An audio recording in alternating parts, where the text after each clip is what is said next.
speaking of 90s hip hop, and I never heard this dude before, Vince Staples. You've ever heard of him? No. Well, I guess he's a new rapper. But Complex interviewed him, and he was talking about how all hip hop beefs are corny. So the guy goes and asks him, "What about LL Cool J and Kool Moe Dee and Ice-T?" And they said, "No, that was corny." And Jay-Z and Nas were fucking corny. All rap beefs are corny. Now, his reason behind that is, why would he want to pay studio time to go talk about somebody else? But isn't one of the essence of hip hop is competition? To be like, I'm the best at what I do. Well, yeah, you got to do. And then so and so claims he's the best on what he does. Well, it all depends on what are you trying to do in that diss record. Are you creating competition for the love of the game, or are you trying to demoralize somebody just because you're trying to destroy them, like Pac did, like Pac and Biggie? Yeah, because you really got it out for somebody like that. You know, which something that should be handled outside of mainstream. And you can also argue that points with that too, is like when Pac did hit him up, like, let's say, you know, I'm just taking whatever he's saying in these interviews is all true. Like, none of this was manipulated behind the scenes. And Pac went out and said that this dude, you know, hired a hit man to shoot me. I know it. People told me every blah blah blah blah. I got the proof. Whatever. I'm going. Not only am I, in my head, I had washed my hands with them, like fuck them, but I am going to destroy him. And I don't need to destroy him physically, because the one way you destroy somebody is to cut them off at the head by destroying their finances. And if I can demoralize them and their ability to eat, yeah, exactly. Then you won that way. Rather, they're dead anyway. You know, it's just like killing them. It's kind of like in 50 Cent took that same method with Ja Rule when he came out.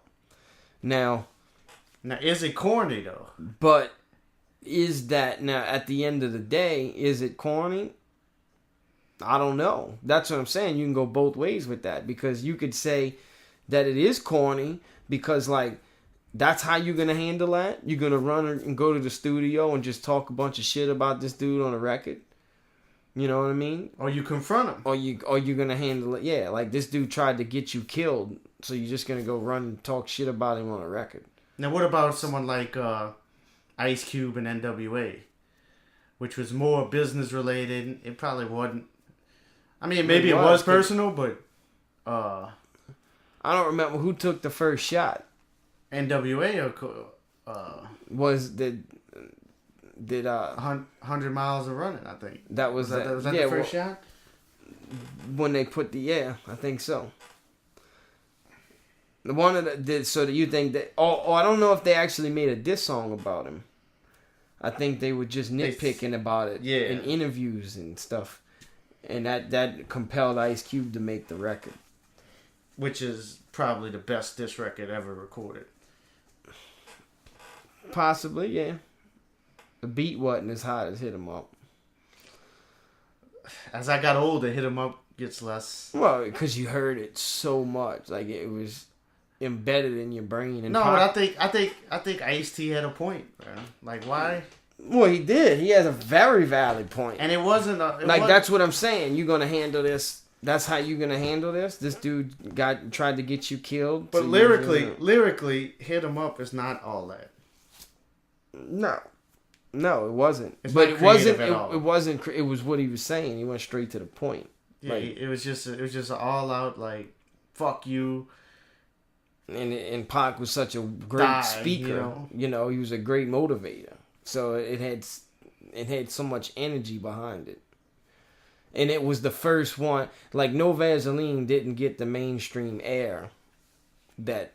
No, but it ain't the first one. I mean, Dre Day. Yeah, Dre Day got a bunch of play. But Dre, they real still, motherfucking G's got a bunch of they play. still wasn't as big as Pac was. Dre was not as big as Pac was when Dre did. No, but I'm not saying it wasn't the first big diss song ever to come out. No, it wasn't. But it was the biggest to come out. Until so it's Hit 'Em Up a bigger diss song than Ether? Yeah. Yep.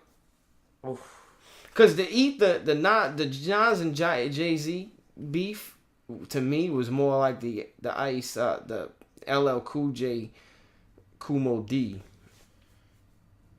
Big Daddy Kane. Was it Big Daddy Kane? I'm sorry. Did I say the wrong? Was it Big Daddy Kane? Dude, that's sad, bro. I can't believe I forgot. No, it's cool. No, I think it's Big Daddy Kane. Check it out. LL Cool J's beef. Got me questioning myself. I know. I'm not that good of a typer. Where the fuck my other phone's at? Okay. Yeah. Who is just type in who his mama said knock you out about. And that's gonna give you your answer right there.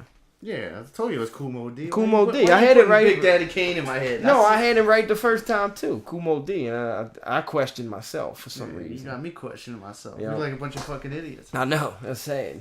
It's sad. But I look at that beef similar to the LL Kool Mo D beef, right, opposed to the Pac Biggie beef. Like that was the hardest beef there was. In the public eye. Like that hit the biggest, I mean, I remember MTV News didn't make I remember MTV News reported when Hit 'Em Up came out. Like, news flash. You know what I mean? When Kurt Loder would come on. Like that, they didn't do that when No Vaseline. Well, I know you like the nail in the coffin. Yeah. But he's not really... He was attacking someone that really couldn't defend himself. Yeah, he could defend himself. Not on the record, but he tried to destroy him with a magazine. Yeah, Benzino, he tried to do to Eminem what that the guy that made the Reefer Madness propaganda tried to do to marijuana, bro. William Garrison Hearst. He didn't make Reefer Madness, but he was the newspaper or the guy he owned the newspaper. And he tried to destroy Eminem like William Garrison Hearst tried to destroy marijuana so his paper mill can make a profit. That's what they had. They own the Source magazine. So they tried to destroy him through the Source magazine. And that was the biggest. It was going to be one or the other. Either M's career was going to go down because of it. And people were going to believe what the Source had to say, or the Source was going to go down. First, the Source never had much. It was on its way out. Double XL was blowing up. Not just that. I mean, Eminem. Say what you want. He was bigger than just a rap magazine could make. He was as big as the Beatles at the time. Yeah, he's a rock star. Yeah. You weren't gonna shut him out. No, but they tried. And this is right after 8 Mile? They made that magazine, I remember at that time. This is right after Eminem show, right after 8 Mile. This is like the apex of M's career. Right. And they didn't like the fact that he was the biggest thing in music at the time. And that's why they tried to destroy him.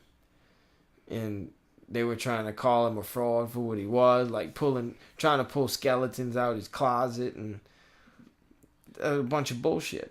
Well, it's all out there now, like 90